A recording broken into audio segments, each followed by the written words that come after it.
Lecture हम start कर लें। Topic is drug used in muscular skeletal system. Muscular skeletal system आपने तो पढ़ा होगा फिजियोलॉजी में, एनाटॉमी में।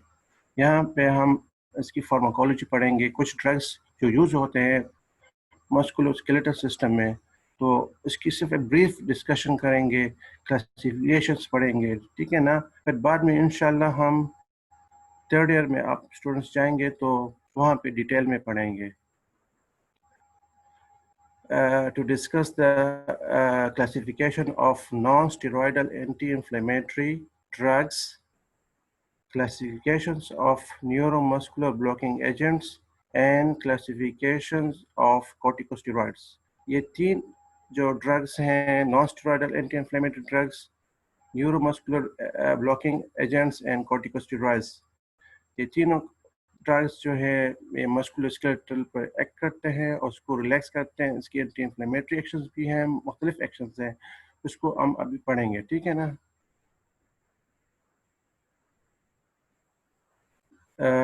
सबसे पहले हम non steroidal anti inflammatory drugs पढ़ेंगे। इंट्रोडक्शन सबसे पहला होगा।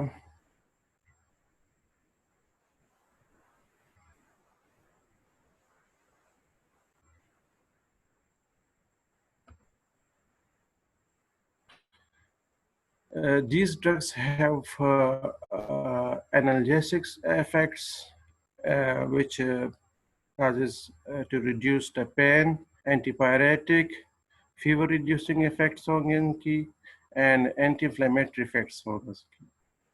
Do not depress CNS, no physical dependence or abuse liability। इसकी कोई ऐसे एडिक्शंस नहीं होगी जिस तरह आप मॉर्फिन या नार्कोटिक ड्रग्स लेते हैं, उसमें एडिक्शंस की चांसेस बहुत ज़्यादा हैं। इसमें एडिक्शंस नहीं होगी non steroidal anti inflammatory drugs में। Non-steroidal anti-inflammatory drugs are weaker analgesics than morphine. Morphine जो है वो बहुत ज़्यादा strong analgesics है, ठीक है ना, as compared to NSAIDs. Also called non-narcotic, non-opioid analgesic. जिस तरह कि आपने कहा कि morphine is different and analgesic and NSAIDs are different analgesics. Morphine are called narcotic and opioid analgesics. NSAIDs are non-narcotic.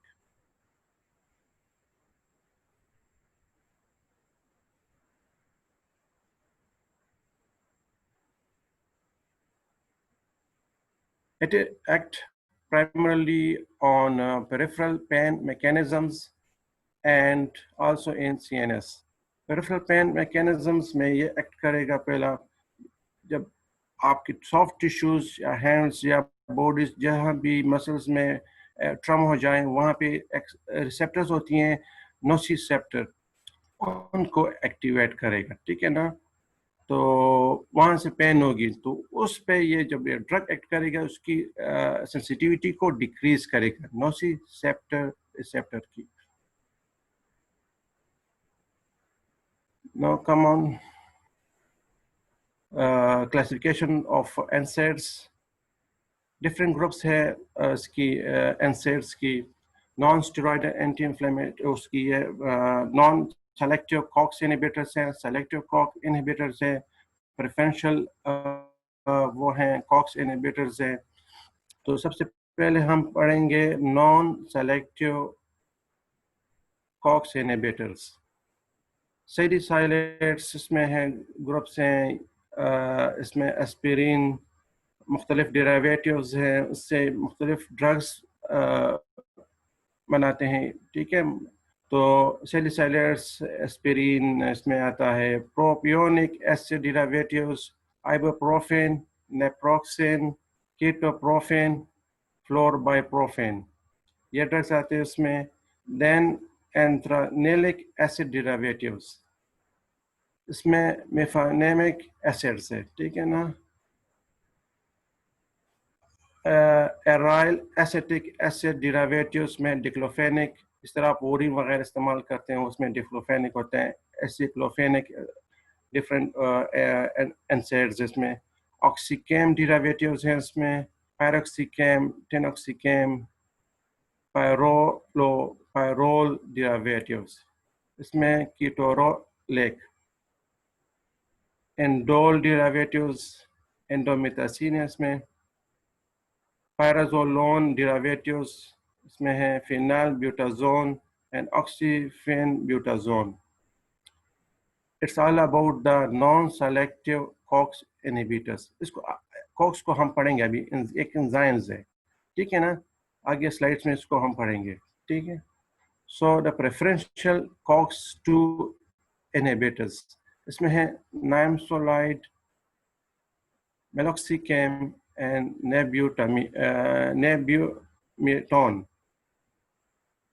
प्रेफरेंशियल्स वो हैं ड्रग्स हैं जो ज़्यादातर COX-2 पे इनहिबिट करते हैं, COX-2 पे, लेकिन इसकी सम इफेक्ट्स होते हैं COX-1 एंजाइम्स पे भी, ठीक है ना. और selective COX-2 inhibitors purely selective हैं. COX-2 इनहिबिटर्स, COX-1 पे इसकी कोई वो रोल नहीं है, इफेक्ट नहीं है. सेलिकोजिब, एटोरिकोजिब, पेरिकोजिब. Analgesics, antipyretic with poor anti-inflammatory action. इसके एनाल्जेसिक इफेक्ट्स भी होंगे, एंटीपायरेटिक इफेक्ट्स भी होंगे, वो ड्रग्स अब नीचे पढ़ेंगे, ठीक है ना. विथ पुअर एंटी इन्फ्लेमेटरी, इनकी जो इन्फ्लेमेशन में काम करता है वो उसकी वो इफेक्ट कम होगा. इस तरह आप नीचे दिए गए हैं para amino phenol derivatives, paracetamol, उसके ट्रेड नेम इसमें है इसका पेनाडाल, पेड्राल आप यूज करते हैं, उसमें पैरासिटामोल होता है, ठीक है ना. It has the analgesic and antipyretic effects. Pyrazolone derivatives, metamizole, propyphenazone. Benzoxazocine derivatives, इसमें है निफोपाम, ठीक है. अच्छा, इधर वो हम पढ़ेंगे कॉक्स और उसकी जो सिंथेसिस है प्रोस्टाग्लैंडिन, ठीक है, वो पढ़ेंगे, और उसको एसिड्स किस तरह इनहिबिट करता है प्रोस्टाग्लैंडिन सिंथेसिस की, ठीक है ना. Acids block prostaglandin synthesis. मुख्तलिफ प्रोस्टाग्लैंडिन हैं इसमें, prostaglandin, prostacyclin and thromboxane A2 are produced from arachidonic acid by the enzyme cyclooxygenase, COX, ठीक है ना. इस तरह हमने कहा cyclooxygenase COX है, ठीक है ना. इसमें ये enzyme very important to for the biosynthesis of prostaglandin from the arachidonic acid. arachidonic acids जो हैं ये सेल मेम्ब्रेन में लिपिड बाइलेयर से सिंथेसिस होता है, ठीक है, थ्रू डिफरेंट एंजाइम्स.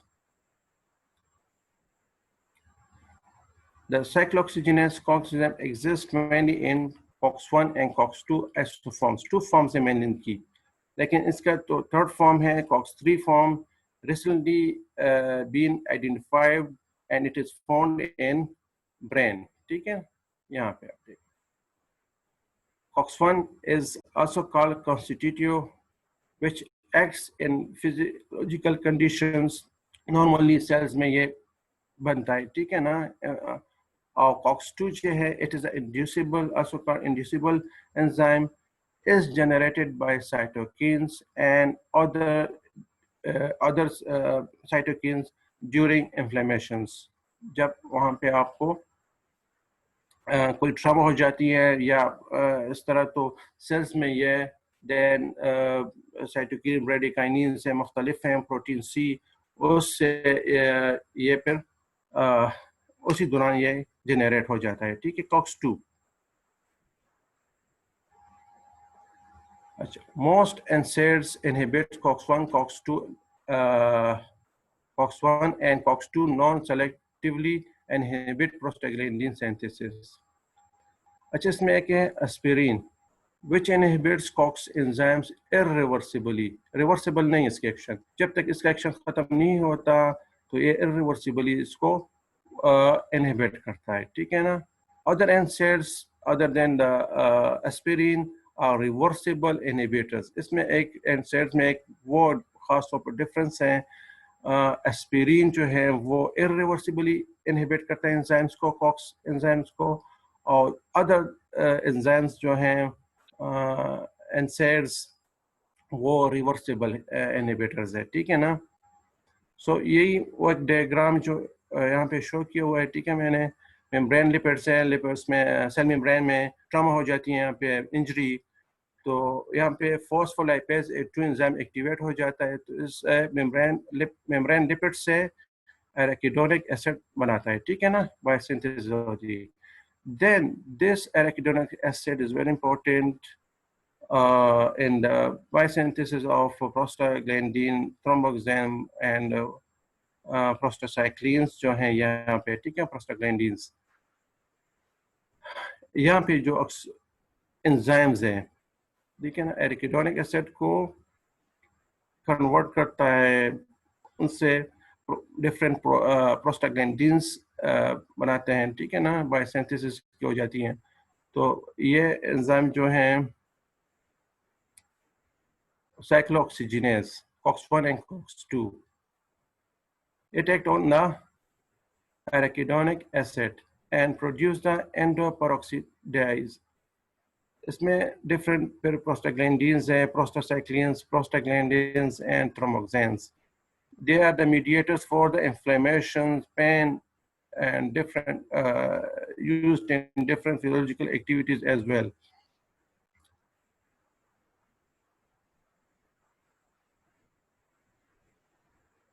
अच्छा, यहाँ पे जो वो हैं NSAIDs है, हमने पढ़े अभी NSAID, जिसको ये एंजाइम्स, इस एंजाइम्स को ब्लॉक करता है। जब इस एंजाइम्स को ब्लॉक करता है तो एराकिडोनिक एसिड से प्रोस्टाग्लैंडिन्स बनना बंद हो जाते हैं, इनहिबिट होता है, ठीक है ना, प्रोस्टाग्लैंडिन्स। तो वहाँ पे इंफ्लेमेटरी एक्शंस या एंटीपायरेटिक इफेक्ट्स जो होगा इसकी, और या एनाल्जेसिक्स, वो इनहिबिट करेगा, ठीक है ना, इन्फ्लेमेशन को, पेन को, इस तरह, ठीक है, फीवर को रिड्यूस करेगा। इधर हमने एक वो भी पढ़ा है ना, कॉर्टिकोस्टेरॉइड्स, वो इनहिबिट करेगा इस एंजाइम को, फॉस्फोलाइपेज A2। जब फॉस्फोलाइपेज A2 इनहिबिट करेगा तो मेम्ब्रेन लिपिड से एराकिडोनिक एसिड नहीं बनेगा, ठीक है ना। ये इसकी वो मैकेनिज्म है, आप समझे, ठीक है। दिस इज टोटली डिफरेंट, ये बाद में पढ़ेंगे फिर। अच्छा, major effects of prostaglandin synthesis inhibitions क्या है? जिस तरह हमने पहले कहा, एनाल्जेसिक इफेक्ट्स की, एंटीपायरेटिक, ठीक है ना, एंटी इंफ्लेमेटरी एक्शंस इसकी, anti reduction in science of inflammation, pain होगी, टेंडरनेस होगी, जहाँ पे अगर ट्रॉमा लगा हुआ है, ठीक है, उसको स्वेलिंग वहाँ जहाँ पे होगी उसको रिड्यूस करेगा, वेजोडाइलेटेशन करेगा, ठीक है, ख़त्म करेगा। Anti thrombotic actions inhibitions of platelet aggregation. Anti thrombotic इसकी एक इफेक्ट्स हैं, इसकी जिस तरह ये इसकी थ्रोम्बोक्सिन A2 की इसकी एक इफेक्ट्स हैं, प्लेटलेट को एग्रीगेट करता है, ठीक है ना। और अगर आप एंटी थ्रोम्बोटिक वो देंगे इसको, ये NSAIDs, एस्पिरिन ज़्यादातर, तो इसकी क्या करेगी, प्लेटलेट एग्रीगेशन की इनहिबिशन करेगा, ठीक है। And it is also work in closure of ductus arteriosus in newborns। ये जो पल्मोनरी आर्टरी आर्टोकॉर्ड्स के साथ इसकी कनेक्शन होती है ड्यूरिंग इंट्रा यूट्राइन लाइफ, तो उसको ये जब बच्चा पैदा होता है तो इमीडिएटली इसकी डक्टस आर्टरियोसिस बंद हो जाती है। अगर बंद नहीं होती तो हम इसको ये ड्रग्स NSAIDs देते हैं और उससे ये इसकी क्लोजर करता है, ठीक है। Neuromuscular blocking agents,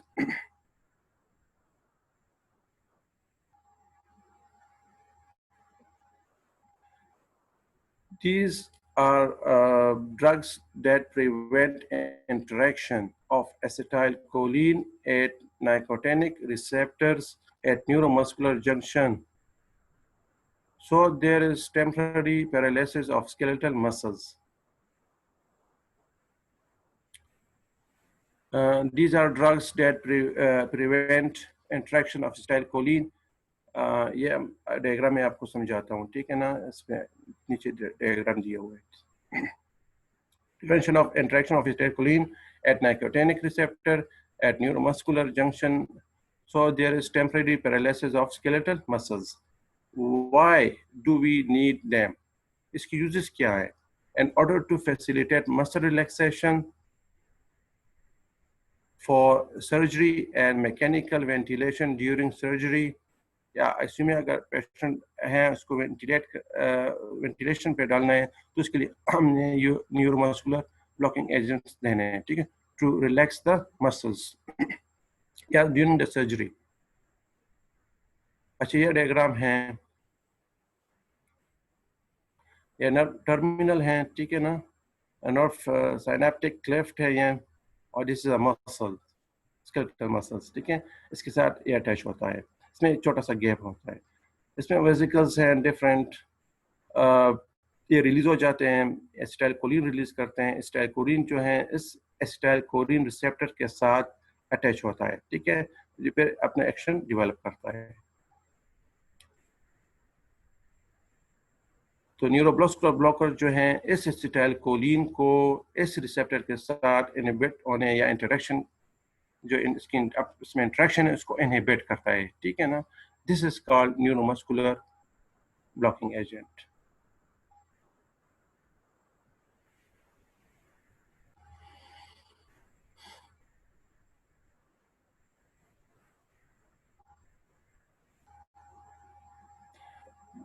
acetylcholine receptor structure हैं, जो ये एसिटाइलकोलिन रिसेप्टर है इसकी मैंने यहाँ पे एक डायग्राम दी हुई है, ठीक है, स्ट्रक्चर ये दिया हुआ है, ठीक है. इसमें 2 अल्फा यूनिट्स हैं, 1 टोटली 5 सब यूनिट्स है. इसमें 2 अल्फा है, 1 बीटा है, 1 डेल्टा है एंड 1 एप्सिलॉन यूनिट है. लेकिन जो रिसेप्टर्स हैं इन 2 अल्फा के साथ ये अटैच होता है रिसेप्टर्स पे, एसिटाइलकोलिन रिसेप्टर्स की अल्फा यूनिट्स पे, ठीक है ना. तो फिर इसको क्या करता है, चैनल्स ओपन हो जाते हैं, एसिटाइलकोलिन इसको एक्टिवेट करते हैं और चैनल सोडियम अंदर जाता है, कैल्शियम बाहर, ठीक है ना, और अपना काम शुरू करता है, डिपोलराइजेशन.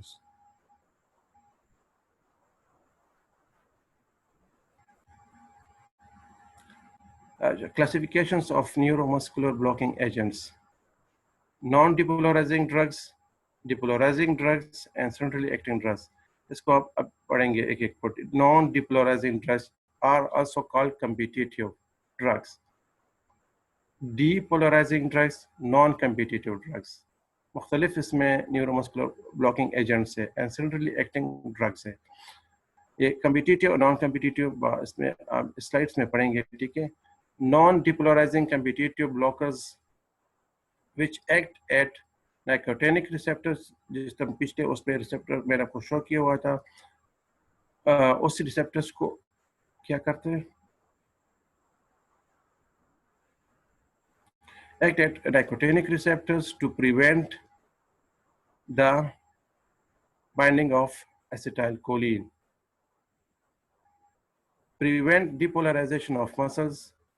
जो नाइकोटिनिक रिसेप्टर्स हैं उस पे ये ब्लॉकर एनालॉग ड्रग जो हैं अटैच होगा रिसेप्टर के, नाइकोटिनिक रिसेप्टर के साथ, तो एसिटाइलकोलिन को बाइंडिंग नहीं होने देंगे, प्रिवेंट करेंगे, इनहिबिट करेंगे. जब ये इनहिबिट होगा तो उसकी क्या होगी, डिपोलराइजेशन ऑफ द मसल्स नहीं होगी, प्रिवेंट होगी वो फंक्शंस, ठीक है ना. वहां पे तो कम्पिटिटिव ड्रग आ गई उसकी एसिटाइलकोलिन के मुकाबले में, उसको रिसेप्टर के साथ अटैच हुआ, लेकिन डिपोलराइजेशन नहीं होगी क्योंकि depolarisation causes the nicotinic acetylcholine which causes decreased muscle contraction. जब डिपोलराइजेशन नहीं होगी तो क्या करेगा, ultimately decrease muscle contraction. Action may overcome by increased acetylcholine concentration at junction. अच्छा, यहाँ पे एक पॉइंट है, पॉइंट नंबर 3. इसकी जो एनालॉग हैं एंटागोनिस्ट ड्रग्स हैं एसिटाइलकोलिन की, इसकी जो एक्शन है may overcome by increase acetylcholine concentration injection. वहाँ पे जब एसिटाइलकोलिन न्यूरोमस्कुलर जंक्शंस में यहाँ पे अटैच नहीं होगी यहाँ पे, तो फिर क्या होगा, बस एसिटाइलकोलिन ज़्यादा इसकी कंसंट्रेशन ज़्यादा होगी और इसको रिवर्स करेगा, इसकी जो एनालॉग ड्रग इस पे यूज़ होता है उसकी एक्शंस को रिवर्ट करेगा। अच्छा, जैसे मसल्स, इसमें यह है कि एक्शन क्या होगी, सबसे पहले कौन से मसल्स रिलैक्स करेंगे, पैरालाइज करेंगे, muscles of face, then eye, muscles of face, eye, then fingers, limbs and neck. फिर जब इसकी रिवर्सन, इसकी एनालॉग की इसकी एक्शन को रिवर्स करना है तो सबसे पहले नेक मसल्स नॉर्मल होंगे, limbs, fingers, I and face, इस तरह, ठीक है ना।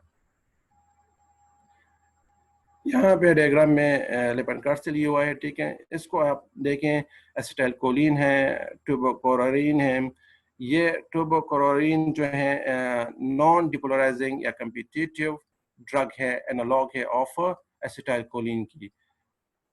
ये ट्यूबोकोरिन, इनकी जगह जो रिसेप्टर्स हैं मसल्स पे, एसिटाइलकोलिन को बाइंडिंग नहीं होने देगा और ये खुद यहाँ पे बाइंड हो जाएगा। तो यहाँ पे क्या होगा, ये चैनल्स बंद हो गए, सोडियम की इन्फ्लक्स नहीं होगी, तो इस तरह डिपोलराइजेशन नहीं होगी, ठीक है ना। This is called nicotinic receptor at neuromuscular junctions. यहाँ पे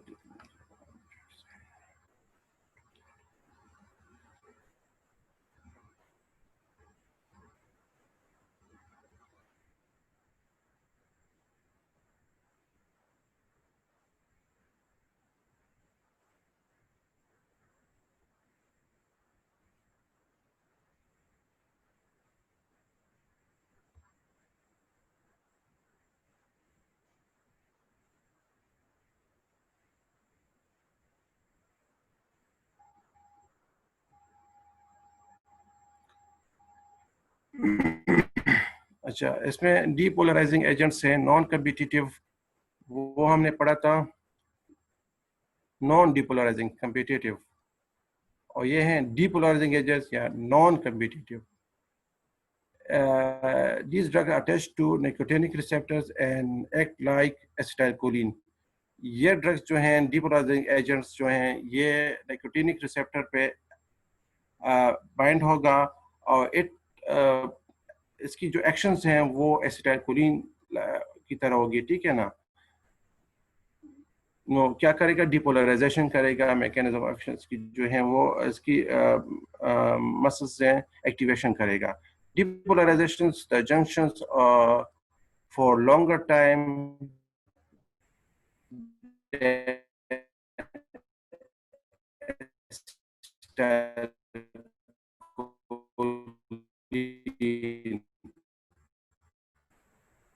डिपोलराइजेशन जो इसमें डिपोलराइजिंग एजेंट्स हैं, इसकी longer time than non depolarization action जो है इसकी जंक्शन पे, न्यूरोमस्कुलर जंक्शन पे लॉन्गर होगा than the acetylcholine, because acetylcholine is destroyed by acetylcholinesterase enzyme. एक एंजाइम है वहाँ पे, जिस तरह हमने यहाँ पे एंजाइम में आप डायग्राम में शो करता हूँ, आपको बताता हूँ। यहाँ पे एसिटाइलकोलिन एस्ट्रेज, ये एक एंजाइम से एसिटाइलकोलिन को बहुत जल्दी वो डिस्ट्रॉय करता है, डिग्रेडेट करता है, ठीक है ना।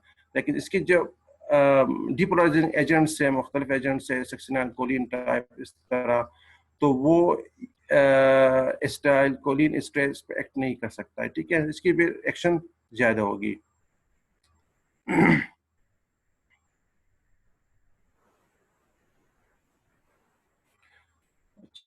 क्या करेगा, constant stimulation two receptor, stimulation को कांस्टेंटली वो करेगा, स्टिमुलेट या रखेगा, एक्ट कर इन चैनल्स को ओपन रखेगा, सोडियम इन्फ्लक्स होगा, कैल्शियम इफ्लक्स होगा, and make receptor incapable for further signalling. इतना होगा कि रिसेप्टर्स आखिरकार हार मान जाएगी, ठीक है ना, फॉर फर्दर सिग्नलिंग। incapable होगा. Then continue depolarization. जब कंटिन्यू डिपोलराइजेशन का तो फिर अल्टीमेटली इसका एक स्टेज आएगा कि इट ग्रेजुअली क्या होगा, रिपोलराइजेशन होगी because of sodium ion channel is blocked. यहाँ पे सोडियम चैनल ब्लॉक्ड होगी, रिपोलराइजेशन ग्रेजुअली होगी, then resistance to depolarisation, depolarisation की एक्शन जो खत्म होगा और रिपोलराइजेशन एक्शन आएगा due to the sodium ion channels blocked. तो इस तरह यहाँ पे भी फिर मसल्स रिलैक्स्ड होंगे. ठीक है ना. पहले ये करेगा डिपोलराइजेशन, फिर बाद में ये आएगा रिपोलराइजेशन पे. यहाँ डायग्राम में इसमें 2 फेजेस है, फेज 1 एंड फेज 2. यहाँ पे देखिए सक्सिनाइल कोलिन है, अटैच हो गए निकोटिनिक रिसेप्टर के साथ एट न्यूरोमस्कुलर जंक्शंस, ओपन हो गए इसके चैनल, सोडियम अंदर चले गए, कैल्शियम बाहर, डिपोलराइजेशन होगी यहाँ पे एक्शन. ठीक है ना, डेवलप होगा. फिर फेज 2 में यह है कि सक्सिनाइल कोलिन जो है बहुत ज़्यादा देर के लिए इस पे अटैच होगा रिसेप्टर्स पे. तो क्या करेगा, receptor is desensitized to the effects of acetylcholine.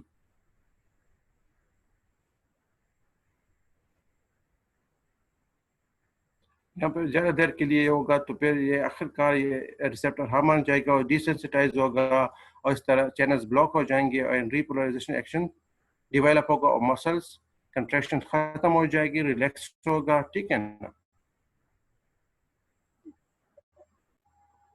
Non depolarising या कम्पिटिटिव ड्रग्स जो हैं वो डायरेक्टली वो करेगा, इनहिबिट करेगा इसकी एक्शंस को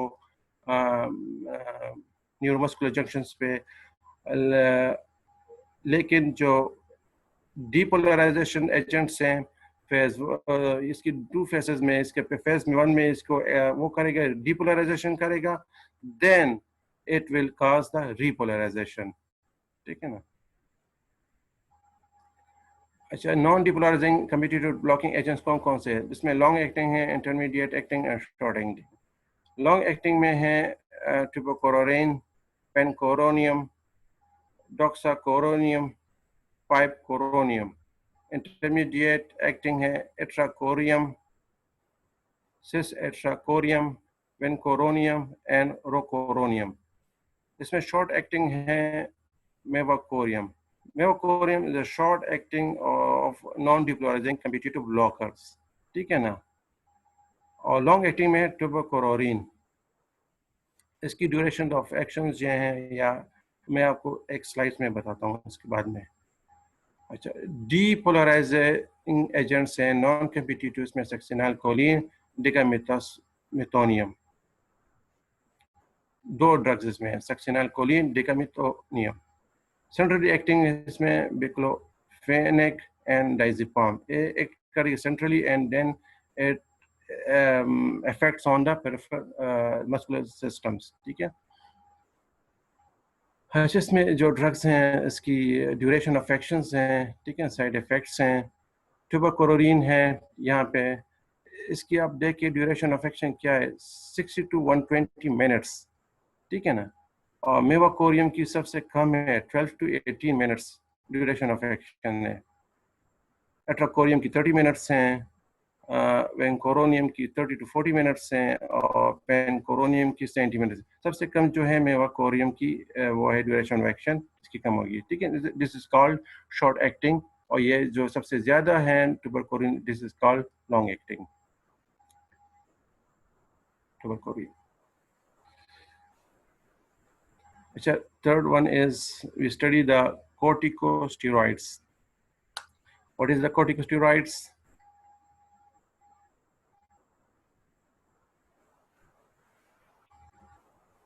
The adrenal gland is the source of a diverse group of hormones essential for metabolic control, regulation of water and electrolyte balance, and regulation of body's response to stress.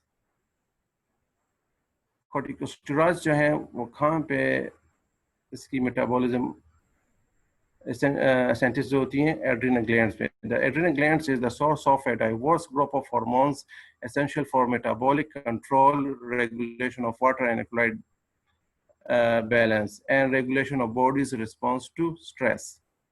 Using cholesterol as a substrate, the adrenal cortex produces a large number of substances collectively known as corticosteroids. Adrenal cortex जो है produce a large number of substances. इसको हम collectively, these hormones are called corticosteroids.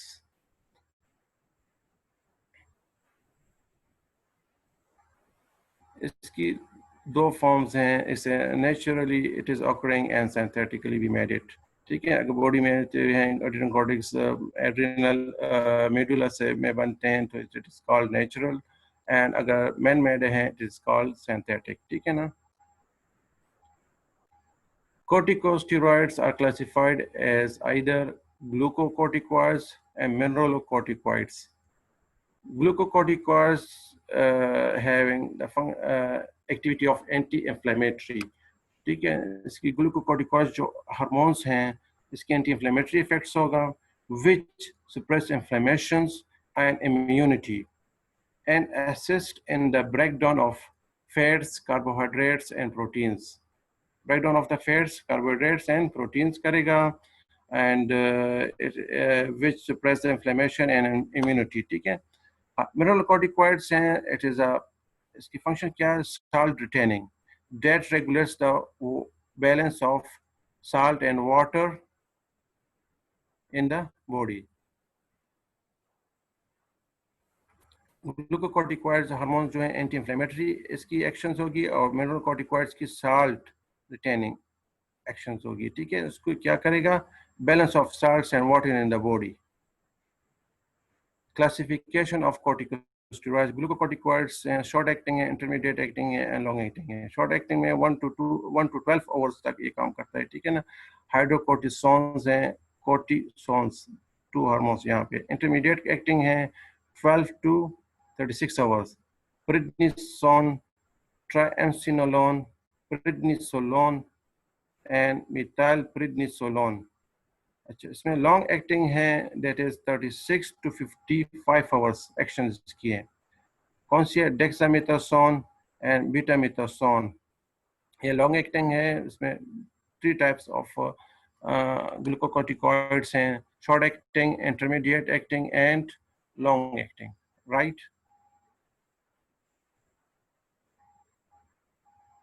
Mineralocorticoids में है, इसमें ये अल्डोस्टेरोन है, deoxycorticosterone acetate and फ्लोड्रोकोर्टिसोन. ठीक है ना.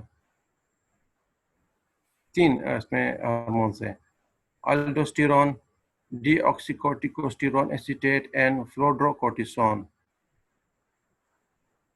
अच्छा, इसकी वही क्लासिफिकेशन मैंने जो पहले बताया कि नेचुरल एंड सिंथेटिक. ठीक है ना. डायग्राम में शो किया कौन कौन से नेचुरल है, कौन कौन से सिंथेटिक है. ठीक है. ग्लूकोकॉर्टिकॉइड्स में कौन कौन से? ये नेचुरल है. हाइड्रोकोर्टिसोन, इसमें है cortisol and cortisone. This is a natural occurring corticosteroids.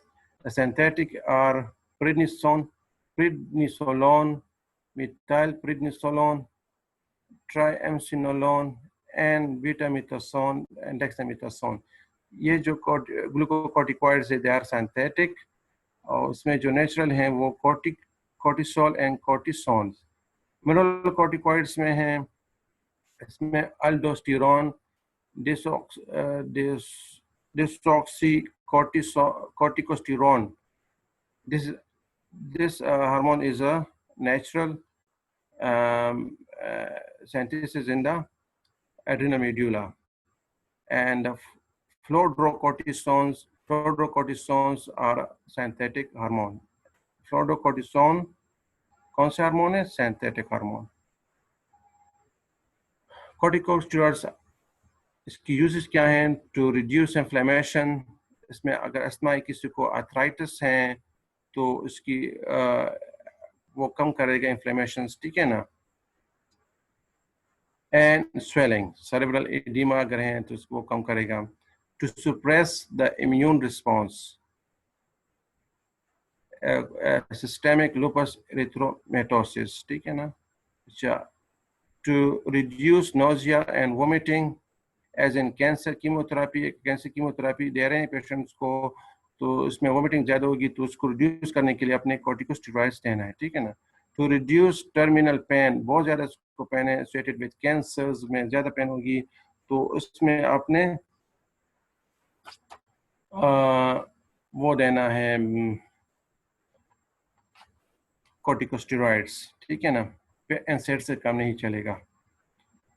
As replacement therapy है एंड एडिसन डिजीज, ठीक है, उसमें आप दे सकते हैं सीवियर ऑर्थोस्टैटिक हाइपोटेंशन। अगर हाइपोटेंशन है, ब्लड प्रेशर बहुत ज़्यादा कम है तो उसमें आपने कॉर्टिकोस्टेरॉइड देना, उसमें आपने ये वाला जो है वो है फ्लोड्रोकॉर्टिसोन देना है, ठीक है ना?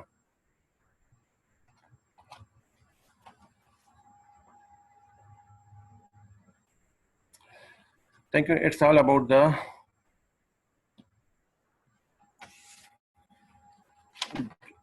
लेक्चर। एनसेड्स हैं, non neuromuscular blocking agents and corticosteroids. फिर इंशाल्लाह आप थर्ड ईयर में इसमें अलग-अलग एक-एक लेक्चर्स में एक-एक आप टॉपिक पढ़ेंगे डिटेल में।